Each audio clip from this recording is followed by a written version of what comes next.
Right, on the line, Mark Kelson from The Eternal. Mark, thanks for joining me. My pleasure, mate. Now, formed in about, what, 02, 03? Give us the abbreviated history. I think it was late 02 into sort of start of 03, so we're just entering our 16th year of existence and the 15th year anniversary of our first album in October, I think. What sort of memories do you carry from those days? Oh, it was just a fantastic time. I mean, I'd been playing in another Australian band called Crystal Darkness up to that point where I decided to go out and sort of do my own band after feeling that things were sort of stagnant there.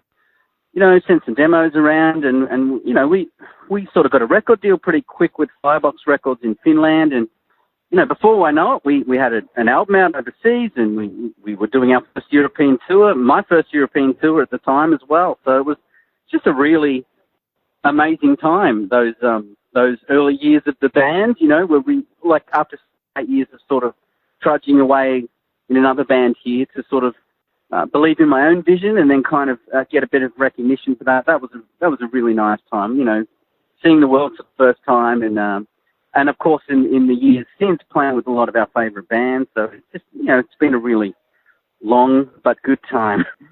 A European tour pretty early on, that must have been a little bit daunting.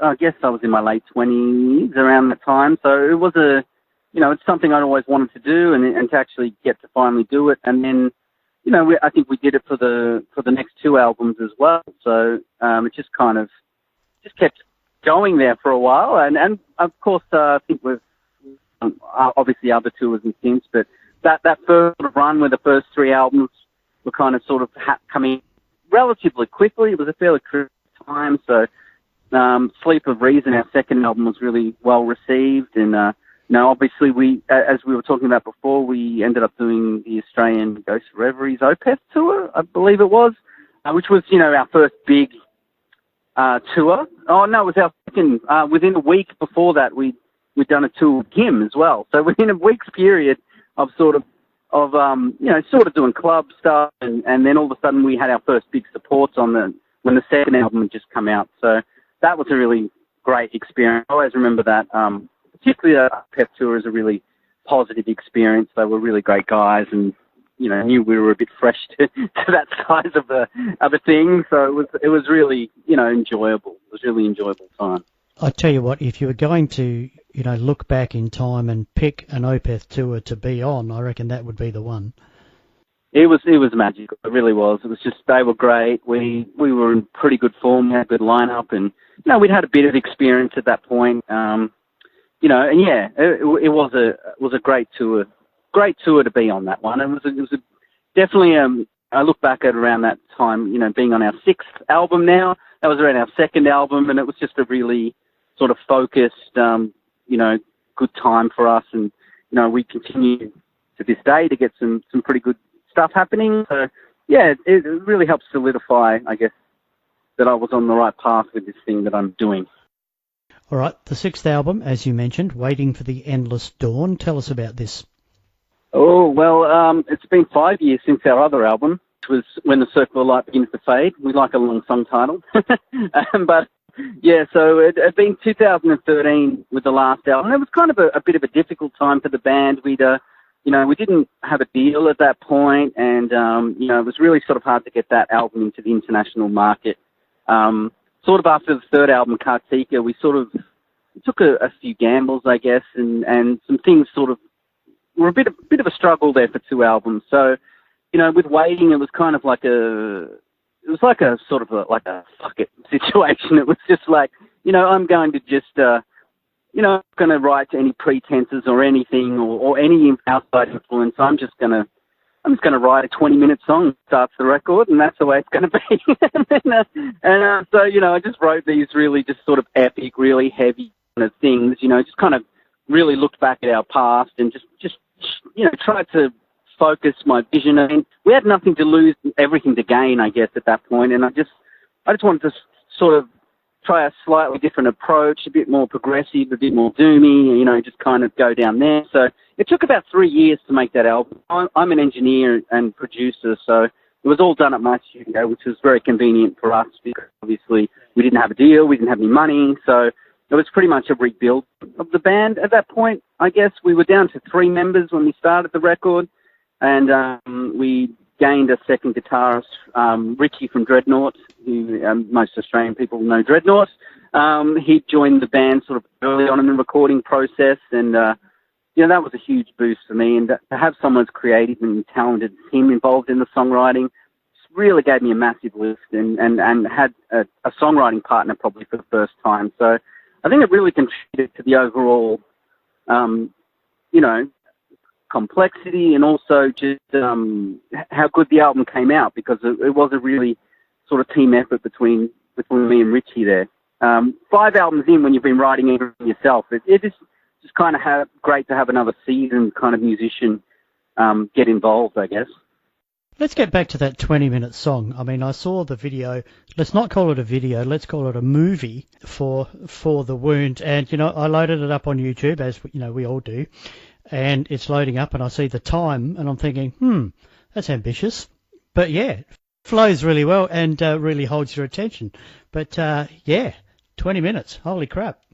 Yeah, I mean, we're not the first band to write a 20-minute song, but I guess another idea when we were tracking the album was that, it would be great to put some kind of, being that the sound was definitely more cinematic than probably the last couple of albums anyway, and a bit more ambitious in its content. I mean, due to the, sort of free studio time at my studio. That helps, doesn't it? Yeah, it really does. So I thought, well, we need to get a film made, but obviously getting a film made when you've got, no deal at the time when we started the record or budget. So we basically, I don't know, some filmmaker from Portugal contacted me and was interested.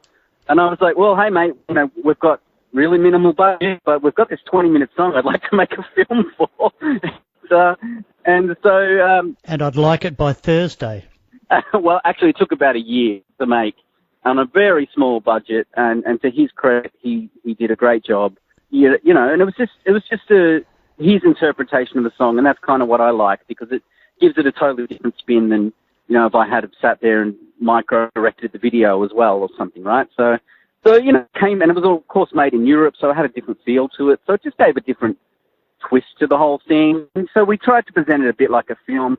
Now, of course, it's not $1 million budget film production, but, I still think it sort of encapsulates a bit of a feeling for the song, and, it's just quite ambitious. The whole thing has been ambitious, this return to form, I guess. And, of course, then we signed to Inverse Records during the process of recording, because I'd known some of the guys, and I was like, hey, guys, you've got to release this stuff for me. And they were like, well, think about it. And then, eventually they signed us on, and, and then, as it got released, we were really surprised by the response from the media, which has probably been, usually 6 albums in a band is like, oh yeah, your best is behind you. But I feel like we got the opposite on that record. We got, we got a lot of albums, top 10 albums of the year, and some people's album of the year. And it was I was a bit overwhelmed, actually, because we started with nothing, with no pretenses, and then to kind of have it come out into the world and be well received was nice. Tell us how Martin Powell became involved. So Martin Powell, for those of you who don't know, I guess was the violin keyboard player for My Dying Bride and Cradle of Filth. But Martin and myself go way back to the 90s when he just left My Dying Bride. He'd actually come in and done some violins and keyboards. We'd flown him down to Australia for my other band, Crystal Darkness, and he'd done some stuff with us. And we became really good friends out of that. So, and also for a brief period, I was in a band in the UK called Alternative 4 with Duncan Patterson, who used to be in Anathema, and we'd taken Martin on as a keyboard player as well. So, I'd done some touring with Martin and some previous recording, and so our previous album, Martin contributed the keyboards, and so when it came to the new album, I was like, well, hey man, he's still on board, do you want to do some stuff? And he did. So, we are probably friends first and foremost, but his contributions to the music, he has such a distinctive sound, and he's just given the music just something really unique and special as well. I can't undersell his contribution to the final product, particularly with the title track, Waiting for the Endless Storm, which is a sort of atmospheric piece at the end of the record, which was predominantly composed by Martin as well. Okay, so you've been touring Australia, albeit very slowly.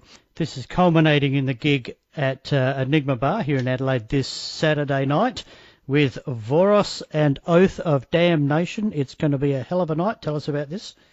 Well, it's our first return to Adelaide in, must be 10 years, I'd say, to be realistic about it. Yeah, it's been quite a while since we've been in Adelaide. And yeah, this has been slow because we've sort of just been, after not sort of getting out regularly and gigging for a few years, we just wanted to put our feelers out and sort of test the waters again. So, look, I've not played with either of these bands before, but I'm really excited about the lineup. I'm really excited about returning to Adelaide, and there's some great bands in Adelaide. So it should be, hopefully, an enjoyable night for everyone in Adelaide. I know there is another big festival a few weeks on, but yeah, hopefully we get some people out to enjoy a kind of night of pretty dark music. Sounds good. How's the tour been going? Good. When we finished the record, we also, our drummer of 13 years parted ways just due to family reasons. So a big part of testing the waters was to get our new drummer out playing with us. So, we've had some ups and downs, definitely some teething problems, but I think it all really came together at the Melbourne show, which was our last kind of main show of the tour. And yeah, so that was a really great night for us. And, we were playing an extremely long set that night. We were doing an hour and a half and full light show and all this kind of stuff. So yeah, that was a bit of a highlight, after sort of, having to replace a long-term member and, Ander coming in and just sort of having to sort of feel his way through these 20-minute songs and whatnot. So it's been really fun so far, and it's going to be really sort of fun to wrap it up in Adelaide this weekend, and we can move on to the next stage of things. Yeah, what happens after here? Well, we've already started writing a new record. Got about 50 minutes of music, to be honest, at the moment. So we've been working really hard in all our downtime. I know it's kind of strange considering we only released an album in August, but that was finished 6 months before. So we'll be doing that. And we do currently have one show booked in Europe and a couple other tentative ones in August. So it's looking like we'll be heading to Europe in August and coming back to record a new record. Mark from The Eternal. Fantastic talking to you. Look forward to seeing you guys in action Saturday night at Enigma with Voros and Oath of Damnation. Thanks for taking the time to talk to me today. My pleasure, Mal. I look forward to seeing you on the weekend.